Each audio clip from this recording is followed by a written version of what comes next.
Hello, coucou mes natifs, j'espère que vous allez bien. Alors toi, si tu es nouvelle sur cette chaîne, tout d'abord je t'invite à t'abonner. Surtout, n'hésite pas d'activer ta cloche de notification pour toujours être notifié à toutes les vidéos. Mettre un like pour partager la vidéo et aussi pour le soutien.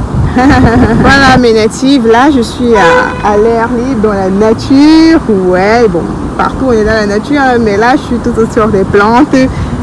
Aujourd'hui, on va parler des plantes médicinales qui pourront vous aider à prendre soin non seulement de votre cuir chevelu, mais de la santé de vos cheveux. Vous savez qu'un cheveu en santé, c'est un cheveu qui pousse, c'est un cheveu qui est agréable à regarder.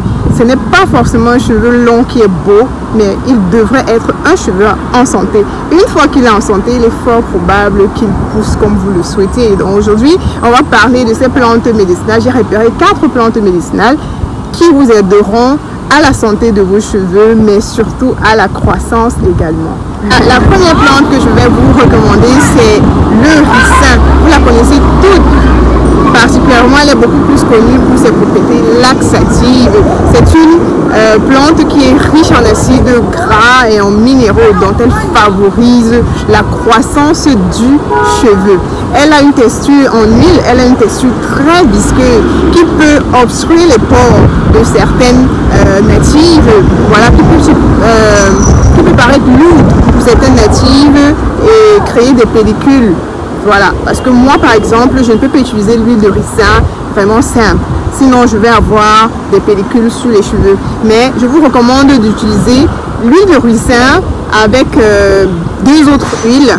Voilà, j'essaie un peu de vous expliquer. Si vous voulez utiliser l'huile de ricin sur vos longueurs, parce qu'elle est très bien pour l'hydratation du cheveu, s'il faut sceller l'hydratation, elle vous permet de maintenir l'hydratation vraiment dans vos cheveux. Vous pouvez la mélanger avec l'huile d'olive. Sur ce domaine, sur ce point-là, sur ce côté-là, elles ont pratiquement les mêmes propriétés, riches en acides gras et tout. Elles favorisent le maintien de l'hydratation dans vos cheveux.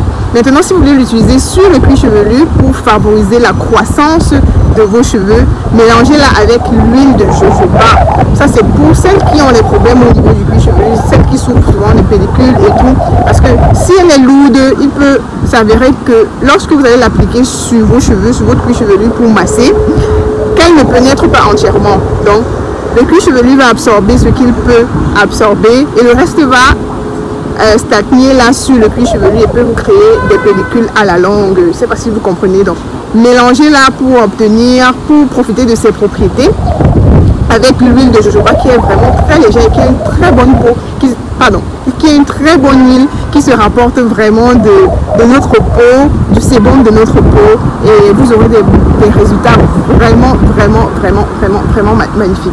Donc la première huile, première plante, c'est l'huile de ricin. La deuxième plante que je vais vous proposer, c'est le romarin. C'est vrai qu'on l'utilise, mais on n'en parle pas trop dans les vidéos, comme voilà, peut-être le ricin ou bien le girofle, bien autre chose. Mais le romarin est une plante aromatique qui viendra stimuler la croissance de vos cheveux, mais surtout la fortifier. Elle est antifongique, antimicrobienne, c'est-à-dire qu'elle va lutter contre les bactéries sur votre cuir chevelu. Donc moi je vous recommande de l'utiliser par exemple en infusion. Vous pouvez faire une infusion au romarin, vous rincez vos cheveux à la fin de votre wash day avec, ou bien vous l'utilisez en spray. Donc chaque jour, bien chaque 2 jours, pour celles qui massent leurs cheveux, chaque 2 jours, vous vaporisez sur vos cheveux. Vous ferez peut-être au milieu là-dessus. Chaque 2 jours, vous vaporisez sur vos cheveux et vous appliquez une huile de croissance. Vous massez au-dessus. Vous appliquez juste sur le cuir chevelu et vous massez. Et si vous voulez, vous pouvez l'utiliser également en eau de rinçage. Elle aussi magnifique. Je vous assure qu'elle lutte magnifiquement bien contre toute irritation sur le cuir chevelu, toute pellicule, voilà, les poux, bref, toute maladie qui peut se trouver vraiment sur le cuir chevelu. La plante de romarin, je vous la recommande. Troisième plante que je vais citer, c'est le thym. Le thym, je pense que vous connaissez cette plante, voilà. On l'utilise également en épices dans nos cuisines. Particulièrement, j'adore le thym dans le condré. Le condré est un mets camerounais provenant de l'ouest du Cameroun, fait à base de bananes plantain comme malax et tout, avec la viande de chèvre et tout. C'est magnifique, j'adore le bouquet de thym dans ce bain-là. Les Camerounaises de ma chaîne vont se reconnaître et tout. Donc voilà, parlons du thym, les bienfaits du thym sur les cheveux.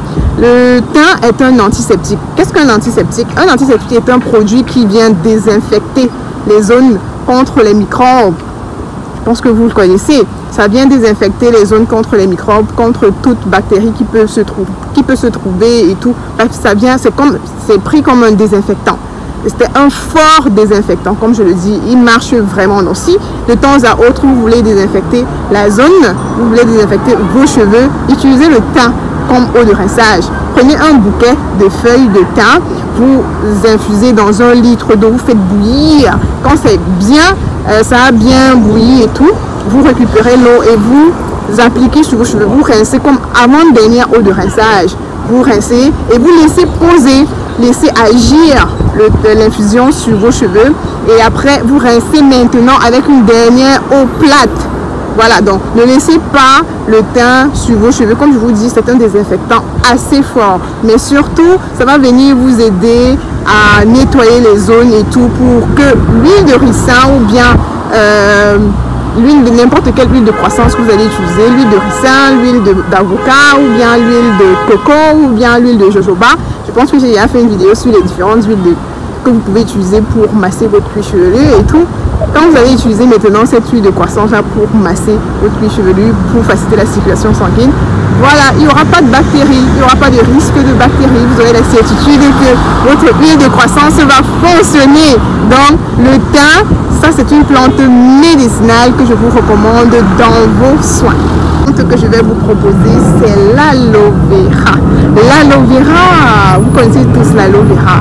L'aloe vera est un anti-inflammatoire. Quand je dis anti-inflammatoire, vous savez de quoi je parle. Ça veut dire si vous avez une irritation quelque part, si vous avez une blessure, vous avez, voilà, il faut utiliser l'anti-inflammatoire. Il faut utiliser l'aloe vera pour calmer la douleur, pour atténuer la douleur, pour nettoyer la zone à risque et tout. Parce que très souvent quand on a des blessures, on recommande de ne pas utiliser certaines choses. Donc l'aloe vera à ce moment-là, si vous retrouvez que vous avez de l'irritation sur votre cuir chevelu, utilisez de l'aloe vera qui viendra calmer la douleur, apaiser la douleur et vous aider dans votre traitement. Elle freine la prolifération des bactéries et du sébum, celles qui souffrent, ça c'est beaucoup plus pour les caucasiennes, celles qui ont l'excès de sébum sur leurs cheveux. Elle freine cette prolifération-là et elle est riche en vitamines A, B2, B9 qui va vous aider à stimuler la pousse de vos cheveux. Elle hydrate vos cheveux, ouais, elle hydrate et vous pouvez l'appliquer sur vos longueurs en gel pour hydrater vos cheveux, pour démêler vos cheveux. Vous voyez, l'aloe vera est magnifique. Ça, c'est une plante que vous pouvez utiliser si vous avez des problèmes sur les cheveux. Si vous souffrez de beaucoup de maladies sur les cheveux, je vous recommande fortement l'aloe vera. Fortement, fortement, fortement. Vous pouvez même planter l'aloe vera dans votre maison, dans votre cour. Et à chaque fois que vous avez envie de l'utiliser, vous allez couper un brin et tout, et vous l'utilisez. Donc, vraiment, une feuille. Un brin c'est trop petit. Une feuille d'aloe vera et vous l'utilisez sur vos cheveux. Donc je recommande fortement l'aloe vera pour prendre soin de vos cheveux. Vous pouvez également l'utiliser en massage. Comme je disais tantôt, si vous avez des irritations sur vos cheveux, sur votre cuir chevelu, vous avez des blessures et tout, elle viendra désinfecter cette zone là, mais apaiser également. Bref, vous pouvez l'utiliser sur votre cuir chevelu à tout moment, vraiment à tout moment. Masser le cuir chevelu avec et obtenir des résultats vraiment magnifiques. Voilà. Nous sommes dans l'arrivée au terme de cette vidéo ménative. Je vous ai cité 4 plantes médicinales magnifiques que vous pouvez utiliser dans vos soins pour prendre soin de vos cheveux. N'attendez pas forcément que vous ayez toutes ces maladies sur le cuir chevelu pour vous en procurer, mais c'est bien également de savoir, parce que si une de ces maladies vous arrive, vous savez quoi faire. Mais vous pouvez aussi les utiliser pour prévenir, voilà, pour prévenir un certain nombre de choses, pour entretenir vos cheveux. C'est facile à avoir. C'est facile à avoir de temps à autre. Ce sont des choses on trouve facilement dans les marchés, dans les supermarchés, dans les cuisines, bref, partout. On n'a pas besoin de partir dans un autre pays ou bien de commander ça, je sais pas où, pour s'en procurer. Vous pouvez l'avoir partout, partout, partout, partout. Donc n'hésitez pas de les avoir dans vos cuisines au cas où.